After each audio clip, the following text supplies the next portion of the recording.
নমস্কার বন্ধুরা, আশা করি সকলে ভালো আছেন। শিপ্রাজ A to Z চ্যানেলে সবাইকে স্বাগত। তো বন্ধুরা, আজ দিল্লি থেকে বাড়ি ফিরছি। তো ভীষণই মন খারাপ লাগছে, একদমই ভালো লাগছে না, একদমই ভিডিও করিনি। তবে এই ফিরছি এই দক্ষিণেশ্বরের একটু মায়ের মন্দিরটা একটু ভিডিও তুলে আপনাদের মধ্যে শেয়ার করলাম। তো বন্ধুরা, বাড়ি চলে এসেছি, এখন 11টা 15 মতো বাজে। আর দেখুন ব্যাগপত্র সব রয়েছে এখানে। তো আজ বন্ধুরা আমি বিশেষ কিছু ভিডিও আপনাদের মধ্যে শেয়ার করব না, মানে আজকের দিনের। তো আজ এসে ঘরে এসে স্নান করে নিয়েছি, নিয়ে এখন বিছানাটা খুব ভালো করে পরিষ্কার করে নিচ্ছি, চাদরটা চেঞ্জ করে নিয়ে একটা ফ্রেশ চাদর পেতে নিচ্ছি।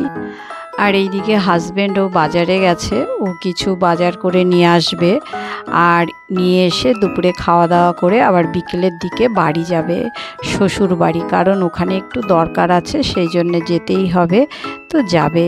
আর বন্ধুরা, ভিডিওটা অবশ্যই দেখবেন, একদম স্কিপ করবেন না। আর আপনাদের সমস্ত ভিডিওগুলো আমি এখন দেখতে পাচ্ছি না, কারণ একটু সময়ের অসুবিধা রয়েছে, সেটা আপনারা বুঝতেই পারছেন, সেই জন্য দেখতে পাচ্ছি না। কিছু কিছু বন্ধুর ভিডিও আমি দেখেছি, আর ওই গিয়ে না ভালো করে না দেখে মানে লাইক বা কমেন্টস করে চলে আসব, এটা আমার একদমই ভালো লাগে না। এই জন্যে বন্ধুদের ভিডিওগুলো দেখছি না, সময় করে খুব ভালো করে দেখে তারপরেই কমেন্টস করব। আশা করি বন্ধুরা আমার ভিডিওগুলো দেখবেন এবং আপনাদের মতামত জানাবেন। তো দেখুন বন্ধুরা, সবজি বাজার নিয়ে চলে এসেছে, অল্প অল্প কিছু নিয়ে এসেছে। এখন খুব বেশি কিছু রান্নাবান্না করব না, কারণ হচ্ছে বেশি কিছু রান্না করার মন একদমই নেই, সেই জন্যে।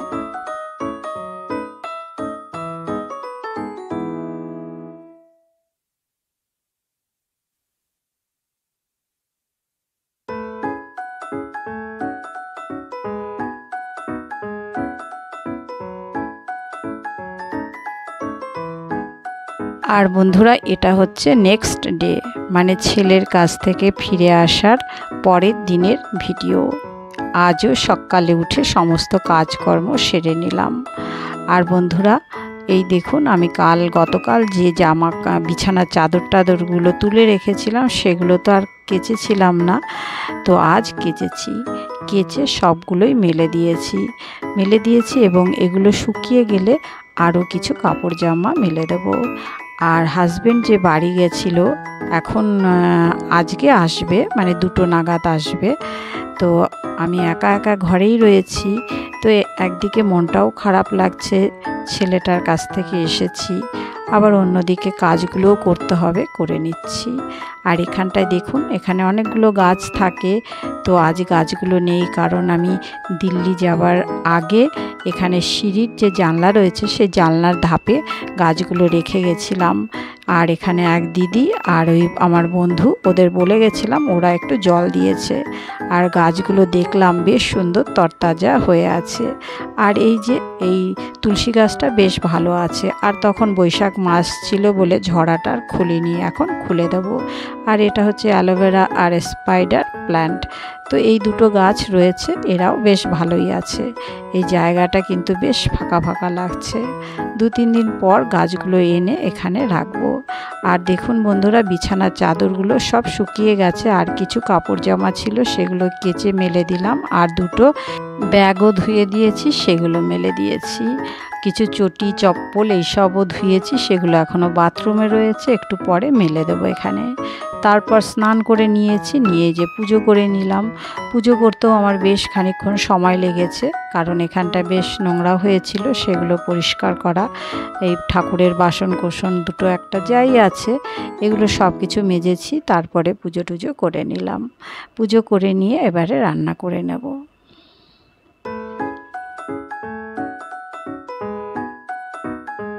তো এদিকে হাজব্যান্ডও চলে এসেছে, 2টো নাগাদ ঘরে ঢুকেছে।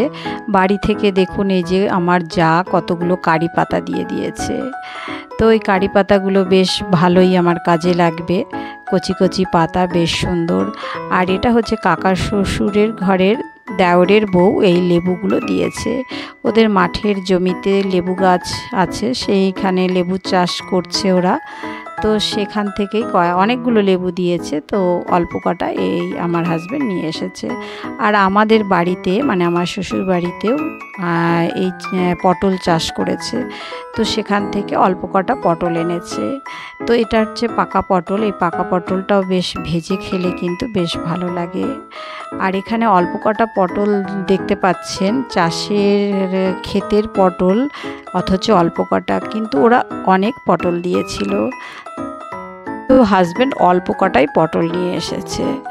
আর এই যে দুটো নারকেল, আর হচ্ছে এই যে আমের আচার। এটা কিন্তু ভীষণ টেস্টি আর খুব ভালো এই আচারটা আমার যা বানায়।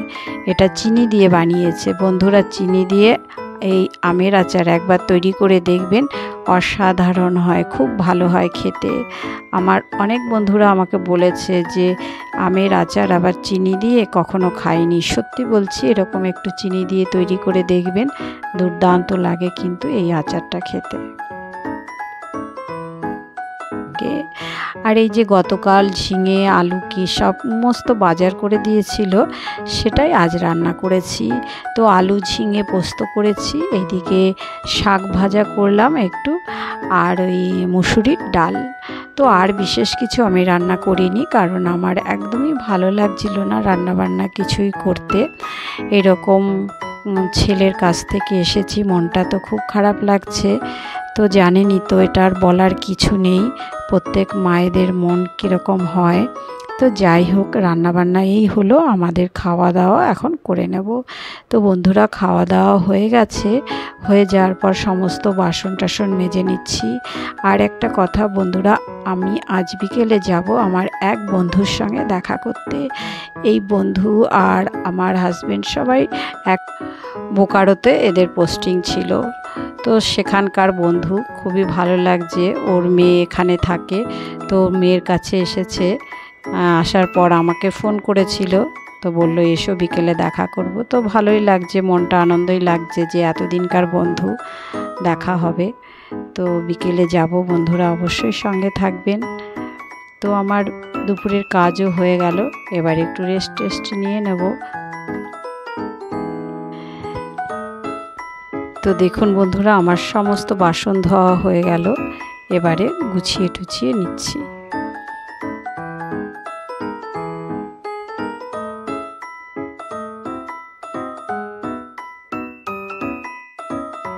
তো এই যে আমার বন্ধু দেখুন, ও যে আসছে, তো অনেক দিন পর ওর সঙ্গে দেখা হলো। আমরা একই সঙ্গে থেকেছি, গল্প করেছি, রোজ দেখা হতো। তো এখন তো এই যে বহুদিন পর ওর সঙ্গে দেখা হলো। তো এখানটায় এসে দেখছি এখানে একটা শিব মন্দির রয়েছে। তো এখানে শিব মন্দিরটা একটু এলাম। দেখুন বন্ধুরা, এই যে শিব ঠাকুর রয়েছে, শিবলিঙ্গ। তো এরকম মন্দির থাকলে একটু না গেলে যেন ভালো লাগে না। তো এই মন্দিরটা দর্শন করে এই পাশেই দেখতে পাচ্ছি একটা পুকুর রয়েছে। পুকুরটার চারদিকটা বেশ সুন্দর লাগছে, সাজানো গোছানো রয়েছে। দেখুন, একটা দুর্গা মূর্তিকে কতগুলো মানুষ কাঁধে করে নিয়ে যাচ্ছে।